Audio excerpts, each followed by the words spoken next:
Hey there, welcome to the Dyson Sphere Program. My name is Tom, and in today's episode, we are going to continue to explore the remaining user interface. I know in last episode we explored the inventory, the replicator, and the mecha panel. In this episode, we'll review the stats panel, the technology tree, the planet thumbnail, and the star map. If I do miss anything, I'll definitely cover it in this video. So without further ado, let's get started. All right, so I'm going to start with the stats panel. And in the stats panel, I see production tab. There's not much here because I haven't done anything.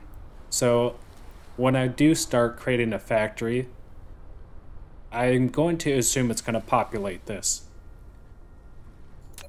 In the power tab, I see real-time power data and real-time battery data. Again, I kind of think this is the same as the production tab here. So we'll move on to research. Research, all right, we have hashes, we got a couple drop-down menus to help refine our search. We have local planet, we have the merit system, which I would assume is our solar system, and then we have our entire star cluster that we picked in episode 1. Alright, let's go down to tab Dyson Sphere, and in this tab I see solar sails, structure point, cell point. Again, not a lot of information here. I don't know what this means, but I'm sure it's all going to make sense as I progress through the game. Let's go to performance test, and that makes a lot of sense to me. I see my CPU, GPU, and data, and this is kind of telling me that all the items that I do create, it's giving me a percentage and how much that's taking up my UPS. So that's interesting. I don't know if that's going to be important for me. I do have a pretty good computer, so I shouldn't need to worry about this. Let's go down to the achievements tab. And I'm not going to worry too much about achievements in this playthrough. I think that could be a whole new series on its own if I do end up doing that. We'll go down to the metadata. And this is a lot of information that I'm looking at right here. I'm not really sure what to make of it. Let's read this. Metadata can be obtained by producing matrices at the matrices yield per minute. Metadata can be used in the next game, different cluster address, to buy out technology directly, or to realize as matrix. Alright, that makes sense. So if I start a new game and I have metadata, I can use that metadata to buy technology. And I assume that's going to be in the technology tree, which we are going to be exploring next. So we'll look for this information in the technology tree. Let's go to the last tab, which is milestones. And this is a pretty cool graphic. You got a chip, like a little circuit board in the center with the logo. And these are just milestones. You got wind power. You built your first wind turbine, mastering the most basic, yet arguably best power generation technology. I don't know about that. I feel like the Dyson Sphere is going to be the arguably the best power generation technology. Maybe they mean that this wind turbine is more reliable energy. I don't know. We'll see. But yeah, these are milestones. So I'd assume the wind power is going to be before thermal power, right? And then we got fusion power. But altogether, cool graphic. I will look into this more. All right, so this ends the stats panel. Let's move into the technology tree. And in the technology tree, I see a lot of technology. The first thing I see right away is this highlighted box. Let's click on it. Okay, nothing's happening, so that to me signifies that this is already completed. And this, I guess, is the mission, Dyson Sphere Program. We got main quest leading to this next research. Can we click on this? We can. All right. So to me, this would probably be our first research we would want to do on our main quest. And it requires 10 magnetic coils. And we get a wind turbine, Tesla tower, and a mining machine. Oh, very nice. So I'm assuming this is going to mine the ores so that Icarus, my mecha suit, won't have to do it because it takes really long. I assume this is going to mine pretty fast.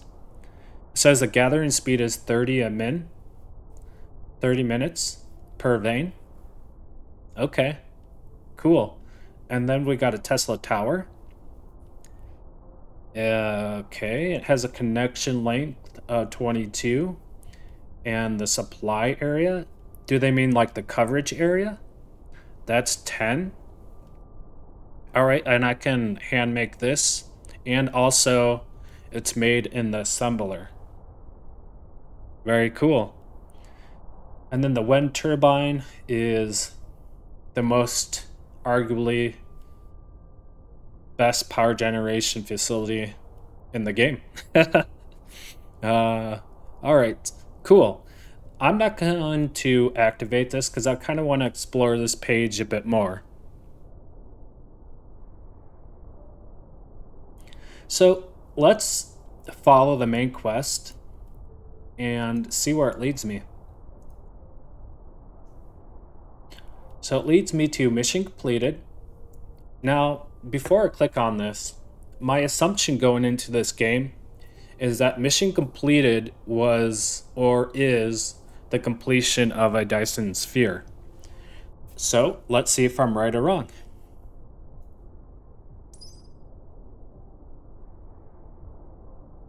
What's this? The universe matrix? 4,000. 4,000 research matrix means mission completed. Okay, that's interesting. So I need 4,000 universe matrix to win the game. Does that mean I get the Dyson Sphere sooner?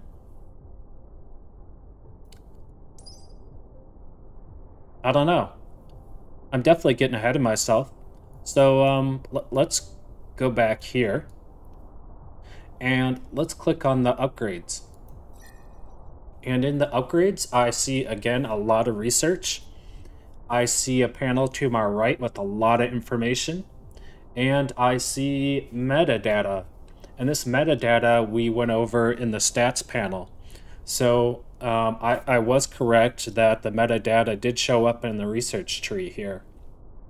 The technology screen and the upgrade screen kind of reminds me of when I walk into an ice cream shop and you see 15 flavors of ice cream and you like them all and you don't know which one to pick from. This is kind of how I feel. I just don't know where to start. Or not to say where to start, but it's just I just see so many things here. And I don't know what's good and what's bad. But I do have a starting point based off of the color boxes here. Like these are teal, and then these are kind of a soft gray. So to me, this is telling me I need to click on this to start. This requires 10 electromagnetic matrix. I don't know what those are. But I see that's pretty interesting. We can go to the mecha core because it's highlighted with teal. And this is max core energy, and it requires 20 iron ingots and 20 copper ingots. And we can definitely do this research because we can handcraft these. But I'm gonna pause on doing research in this episode. I really want to focus on finalizing the user interface before I start the actual research and construction phase.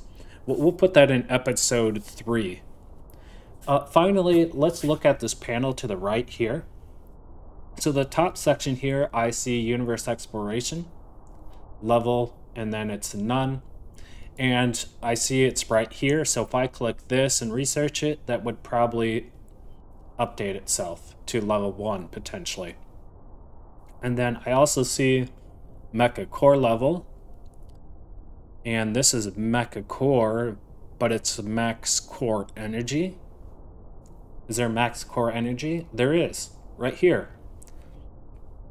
If you remember in episode 1, I went over the core energy, and I remember seeing our core energy was at 100 megajoules. And so this is kind of saying that I'm going to get an additional 40 megajoules to my mech. So if I were to research this, I would get 140 megajoules, and that would populate up here. We'll find that out as we continue and progress in this playthrough. So the top portion kind of tells me that this is all about my mecha. And then the bottom part here, you know, you got solar life, solar sail life. What's a sail? When I think of sail, I think of a sailboat. I don't know what a solar sail. I find that interesting. Solar ray, basic energy. Okay, we got Dyson Sphere node, planetary ionosphere. Interesting. So this is definitely, I don't think this is dealing with my mecha. This is more specific things that relate to things I don't know. You got a sorter. What's a sorter? Cargo stacking? Interesting. All right. And we have 0 metadata. How do I get metadata? I don't know. Hopefully we'll find that out. All right, let's get out of the screen. Is there a close button? Where's the close button? Do I go back to technology?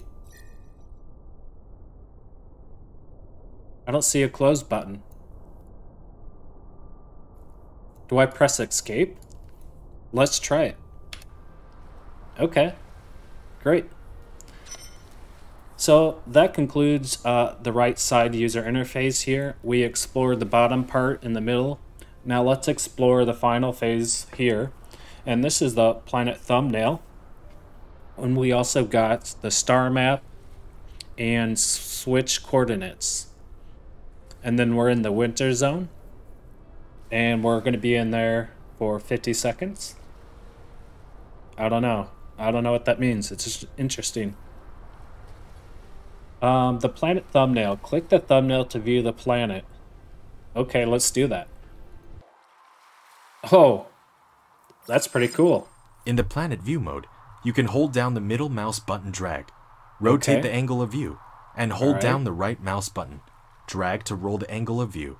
Press N key to point to the front to the North Pole. Okay. In the planet view mode, slide the mouse wheel to enter the star map mode. Whoa, very cool. So this is my moon, and it's orbiting a reverse rotation ice giant. If I keep zooming out, I see Merrick 2, which is an arid desert, and I see a planet's lava. Let's click on it. And we want to hit view. And then we have a stats panel over here. That's a lava. Construction area is 87.2%. That's really nice. Wind energy ratio, 70%. Solar energy ratio, 135. Wow. That's a really good stat. And it makes sense because Merrick 1, the lava planet, is pretty close to our star. So I like that realism there. The closer you are to the star, the better solar ratio you're going to get. Let's go to Merrick 2. It's an arid desert. All right, so construction area is 100%. Excellent. We got a wind ratio of 150. Wow. 150%. That's great. So we're gonna definitely use our wind turbines on this planet to utilize this this wind. The solar energy ratio is 113. That's not too bad. That's still pretty good. I mean, not as good as a lava planet, but it's still viable for energy. Does this planet have an atmosphere? If the planet has an atmosphere, then it means we can do wind. We'll see. Let's go back to our moon. We'll click on the view. And then this is the star map we're in. I see an escape button here. Let's press it. All right, and that brings us back to the planet view. And this is just so beautiful to look at. The developers have done a really good job with the visuals of this game. So North Pole, South Pole. We press the N key to center us to the North Pole. And then, we can rotate. Pretty self-explanatory here. Let's get back to the planet. More specifically, my engineer. Do I just zoom in? How do I get back? Do I click the thumbnail again? I had to press M. So let's press M to get back. Aha! There we go. Excellent. Well, I think that I have covered all the user interface, and I think this would be a good place for me to stop. I do realize it's a short video.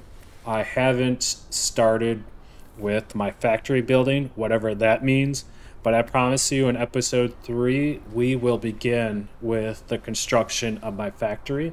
And continue to explore the user interface, read all the stats, and hopefully make the best decisions moving forward. Again, I thank you, all the viewers who watched my video. I hope it's entertaining. And if you feel like I'm producing good content, why don't you follow me to episode 3 and watch me make further mistakes, and maybe you can help me out. With that said, I'm going to head out. You have a good night. I will have a good night, and we'll see you in episode 3. Take care. Bye.